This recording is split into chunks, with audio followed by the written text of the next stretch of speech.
Hi, I'm Thomas, and welcome back.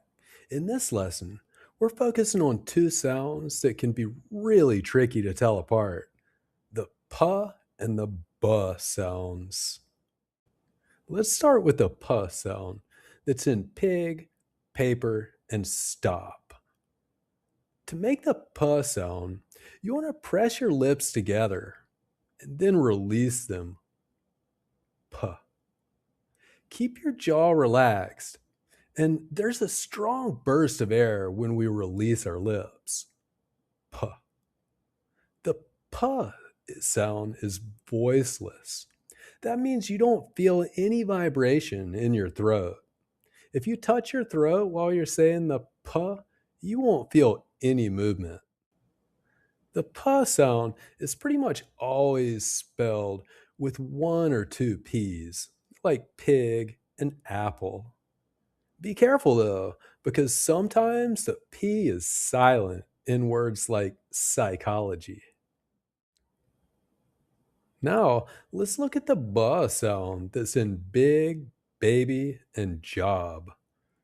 Your mouth should be exactly in the same position as it is for the P, but the B is voiced. That means your throat vibrates. If you touch your throat while you're saying the B, you should feel the vibration. Go ahead and try it.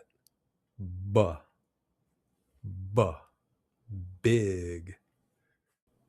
And the B sound is pretty much always spelled with one or two B's, like big and rabbit.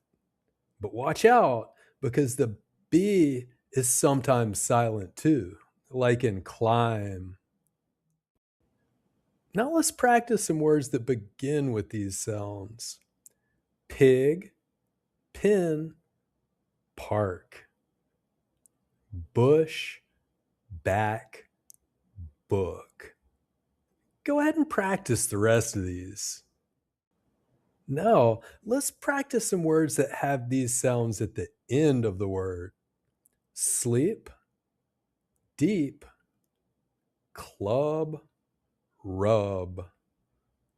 At the end of the words, the difference is a little harder to hear, so really focus on that voicing. Let's practice some minimal pairs too: pin, bin; pie, buy; cap, cab. All right, it's your turn.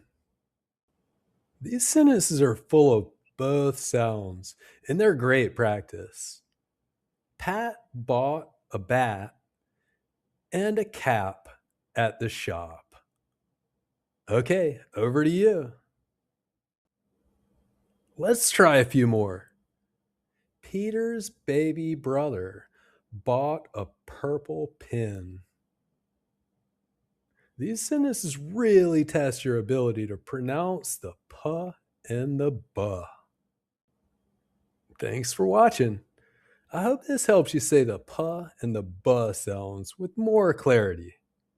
Don't forget to like and subscribe for more pronunciation lessons, and I'll see you next time.